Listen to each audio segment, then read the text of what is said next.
He's the amazing Dr. Gray. He's Mr. Organized. He can organize your life too. And if rash develops, discontinue use.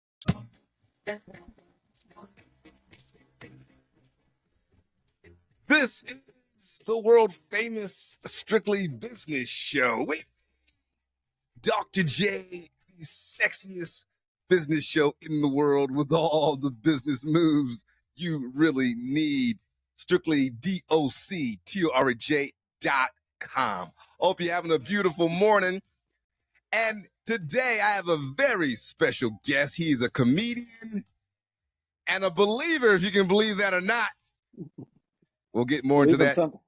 You believe in something. Didn't say what we're going to. The great Stephen D. Rock. How you doing, buddy? It's good to have you on the show again. I'm good, man. Good to see you. It's been a couple of years. It's good to be seen. It's better to be seen than viewed. Right on, buddy. Me too. I have a great face for radio. Absolutely. Real quick, can I ask you, I recognize that voice during your intro. Was that yes. Rick Dees? That is the great Rick Dees. I knew it. The Disco Duck himself. Disco Duck himself, Get Naked. He had a cut called Get Naked. And he was a bit of a mentor of mine when I did my show out of his studio in Burbank. And he contributes to the show every time. So good guy. So cool. Good guy. So cool. And he is how he is on radio. You know, if you see him, he's how people are different. But when you meet him, he's exactly how he is on the radio.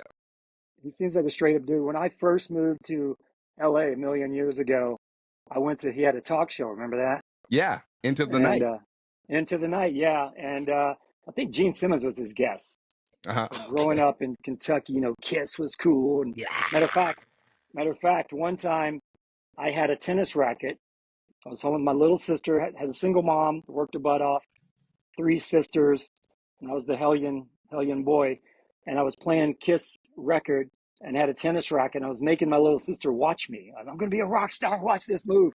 Jumped off the couch, went flying through the air, hit my head on the beam on the ceiling, came flat down on my back, busted my head wide open. So, okay. It's only rock and roll, baby. Totally, that was complete rock and roll right there. Went to the hospital, got stitches, had to shave like a patch on my head, on top of my head. And that was the end of your rock and roll. When I was 6, I jumped off the sofa with a cape on my back and went face first into a coffee table, and that's how I broke my nose and got a scar right there. All right. Kindred spirits. Yeah, it happens, man. And I remember I hit the table and I went, I screamed out. My mother was like, "What's wrong?" And of course, 6 years old, nothing. And she came in and saw my nose. Jumping off the couch. I tripped. On my homework. The coffee table jumped in my way, attacked me. So, Stephen, it's good to have you on the show. Now, where are you living at now? I'm in Hendersonville, right outside of Nashville. Ooh, I didn't know you sung country music, country Christian music. Yeah, doggy. Well, I'm from Kentucky, you know. Keep it rural. Okay. Rural here. So we want to reintroduce you to the Strictly Business universe. I mean, you're a comedian. We talked about that, but you had a great story. So how did you get involved in comedy? All right, it's a good question. So growing up in Kentucky, terrible at sports. You know, I had 3 sisters, which is not politically correct to say, but I used to do a joke. Had 3 sisters. Being the only boy, I sucked at sports, but I can do a mean French braid. Hey. I can relate. But I hope we can tell jokes again now. You know, absolutely. Jokes went woke for a while there, and everybody's getting canceled. But I don't have a career to worry about getting canceled, so it's all good. Yeah. But I grew up in Kentucky, and my entertainment would be watching variety shows and watching music shows, Bandstand, Soul Train. I wanted to be Don Cornelius. I said, "Hey, my name's Stevie D, Pisces," because they'd always tell their zodiac sign. or Dick Clark every Saturday morning, you know, Bandstand. And, of course. And all the reality shows and the comedies.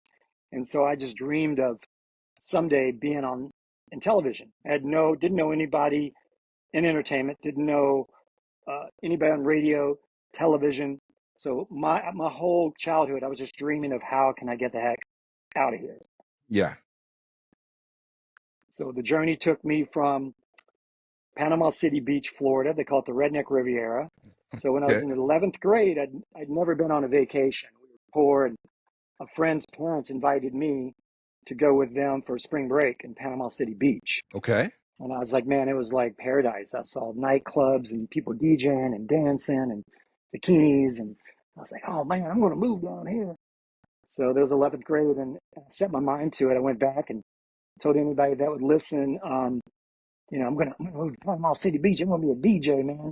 Uh-huh. And that's what happened. I bailed. I was supposed to go to Western Kentucky University, Bowling Green, Kentucky. They had a good communication school for radio and stuff like that, broadcasting. Yeah. But I bailed. I didn't show up. Ended up going to Panama City Beach. Just didn't show up. Just didn't show up. Went to Panama City Beach. Within a year, I was DJing in the clubs. Just lied about my age, even though I looked 12. You could do that back then. Yeah, hustle. Yeah, they're like, oh, you're good. Had some cheap laminate, fake ID. See, it was 18, the drinking age at the time. No, I'm sorry, 19, I think. I was 18, said I was 19, and then they changed the law to 21, and I was grandfathered in. Ah, okay. Yeah. So I don't know if you want the full story from there, Los Angeles. And yeah, you moved to Los Angeles, and you started doing comedy at some of the biggest clubs out there, and that's where I met you through a friend, Mike Moreno, who's also a friend of the show, New Jersey's Bad Boy. So, yeah, how long have you been doing comedy now? So when I was in Panama City Beach, just to back up for a second, I was DJing, but then they asked me to host the spring break and all that stuff. Okay. And I was like, man, that's my jam. That's what I really want to do, to go out and act a fool in front of people. Yeah. So especially I was there sexy women in bikinis too. You know, wasn't a bad gig. But so I was like, how can I put music together and tell jokes and all that? So I decided to bail, and I went, you know, put 2 suitcases, Elvis King Creole movie poster in the back. That's all I had. Went to LA, never been to California, landed there, DJ'd for about the first 6 years, started dabbling into comedy, open mics and stuff like that. And then I started leveraging more comedy, less DJing, until I parlayed just into comedy. Okay. And I noticed that you had a story about turning, like, you know, circumstances into part of your act. And you're part of your background. And I didn't know this until you actually was on stage talking about it. One part of your act was talking about that you are a cancer survivor. Correct. Tell us about that. That was a little bump in the road, you know, little cancer thing. Just a little bump, yeah. Yeah, little bump. Well, I was moving, you know, and I also had a fitness. I always wanted to be fit. I was a skinny little kid. My dad died at 40 years old of a heart attack. So back in my mind, I was like, man, I don't know if the clock is ticking. I don't know what I'm predisposed to in my DNA. So I was healthy and doing fitness during the day. I became a private trainer, like the celebrities in Beverly Hills, BS my way into that again. Got a few certifications, started doing that. So it would pay the bills, allow me to go on auditions and then do comedy at night. And I met my wife at the Comedy Store 24 years ago. The world famous Comedy Store out there in Sunset Boulevard? Sunset Strip, the world famous Pauly Shore's mom, Mitzi Shore's club. I had a show on Friday nights with a guy named Sergio Love, comedian. I know Sergio Love, comedian. Yes, so not a friend of the show because he's never been on it, but I do know Sergio. We gotta find my boy. I think he's in Vegas. Yeah, people keep saying that he's missing in action. Yeah, he's MIA. I don't know if he had outstanding warrants or what's going on, but I might be guilty by association, so I don't ask too many questions. Yeah, call us Sergio Love if you're listening. Yeah, call us Sergio. Miss you, brother. So Sergio and I had a Friday night show called the Pimp Daddy Show at the Comedy Store. My wife came in. She hated stand-up comedy. I could tell she was annoyed. But she was a supermodel. I was like, oh, I got to hone in and stalk her. So I was like, hey, you want to be the queen of my double wide? She's like, what's a double wide? She'd never heard of a double wide trailer. And I said, you want to ride in a Kentucky Porsche? What's a Kentucky Porsche? Trans Am. So I had my Trans Am out front. So a woman who doesn't like comedy, who hates comedy clubs, your first line is to start with a joke. Yeah, of course. I could tell a friend of mine brought her, a mutual friend, said, let's stop by and see my buddy Stevie D tell some jokes, and then we'll hit the clubs. Well, right away I honed in on her and said, oh, this, this is the one. So I've been stalking her ever since, 24 years later, and We're in Tennessee. We've got 2 beautiful children. Mm-hmm. So the cancer thing came up when we had our first child. I felt like something was going on physically. Like I said, exercise, ate clean, going to the bathroom a lot every night, and went and got checked out. They're like, "No, you're good." I'm like, "Can you check my prostate?" So they're like, they check they violate you, put on some Barry Yeah. White, dim the lights, glass of wine. I never had somebody say they asked for a prostate. Yeah. So, But yeah, I just felt something. I would just be in the gym. And what made me think of it is like, the gym, they show those old commercials and old men like, "Hey, you're having prostate issues." And I'm like, prostate? What's a prostate? Let me look up what a prostate. I'm like, yeah, that's the area that I'm having issues. okay. So the doctor did the prostate exam and said, "No, you're good." 2 years go by, the symptoms progressively get worse and worse. Yeah. And I'm with a different insurance carrier.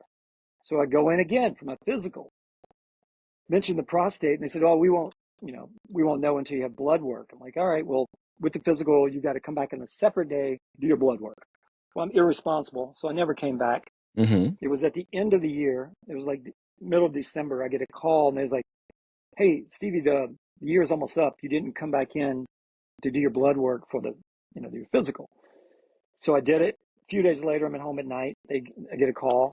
"Hey, your PSA level is really high." I'm like, what's PSA? And they said, "Oh, that's your prostate." So I said, "All right." Turns out I had prostate cancer, and I had it all along. I had it 2 years prior when I went in. Wow. They said, "Oh yeah, if you would have waited 3 or 4 more years, to be able to You'd help be dead. you'd be dead." Yeah. So I had a full radical prostatectomy. Everything's still good.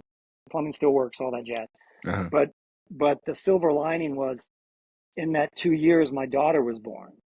Okay. So if they would have caught it the first time when I went in to ask them to check, the shop is closed. You can't have any more children. So she wouldn't be here. Oh, So, okay. and her name is Faith. So it just happens to be Faith. Oh, yeah. There you go. There you go. So it all worked out. Yeah, you're getting a little misty. I'm getting a little misty. So they would have cut the plumbing, and then you wouldn't have faith. So you had faith, and how are you today? You're a survivor. There's no more cancer. Yeah. You're good. No more cancer. But back to mischief. Yeah, back to causing trouble. So listen to Stevie D Rock. So now I can't even say you're supposed to follow up and get checked out, because you didn't do any of that, and it all worked out that you had faith. So each his own. The mark was always 50. Men, when you get 50, start getting your prostate checked. I think I was 42. So I was way young, and like I said, exercise, ate clean, didn't drink, never smoked. Well, I drank a little bit. Me and Sergio hit the sky bar every once in a while, but absolutely never smoked. Matter of fact, the doctor, they kind of interview to see if they're going to do the biopsy. They ask me a questionnaire: "Do you smoke? Any history?" And I was like, No, I don't smoke because I'm healthy. As a matter of fact, I'm a personal trainer also." And the doctor's like, "Well, that doesn't mean anything. I know doctors that have had, that smoke and had cancer." I'm like, "Well, I think they're hypocrites. Practice what you preach." So he goes, "Okay, roll over. We're going in." Hey, wait, we can talk about it. I take that back. I'm glad you survived, because you're still here. And we're talking to Stevie D Rock, comedian, cancer survivor, and he has a book too. We're going to get into that and more comedy. You mentioned about the wokeness, destroying comedy. We're going to talk about all that when we come back. So stay tuned, y'all. Stevie D is coming back, and he's going to tell you more about his story and talk about comedy and a whole bunch of other stuff. We're going to open up a can of worms and a can of whip ass too. All right, you've got the world famous Strictly Business Show with me, Dr. J, the sexiest business show in the world, on New HD Radio.